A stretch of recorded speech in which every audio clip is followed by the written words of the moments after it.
என் போல சீனா இல்ல யாரும் இப்ப என்ன பண்ணணும்னு சொல்லவில்லை ஞாபகம். இது நல்லா இருக்கு. டேய் என்னடா டயலாக் இது? எவன் எழுதி கொடுத்தானே அது இப்படி பேசிட்டு போறான்? வேற யாரு? நான் தான்.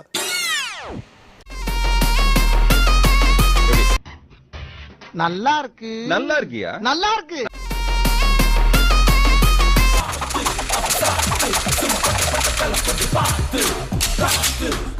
கை விளையாடுது கன்ல. தயவு செஞ்சு சார் இன்னும் ஒரு தடவை அதை ப்ளே பண்ணுங்க sir. Please sir. Sir please sir please கொஞ்சம் ப்ளே பண்ணுங்க சார். நானே செல்ல டவுன்லோட் பண்ணிக்கிறேன். ப்ளீஸ் சார் போடுங்க சார். ரெடி 1 இறங்கி வந்தா என் போல சீனா இல்ல யாரும் இப்ப என்ன பண்ணணும்னு சொல்லவில்லை ஞாபகம்.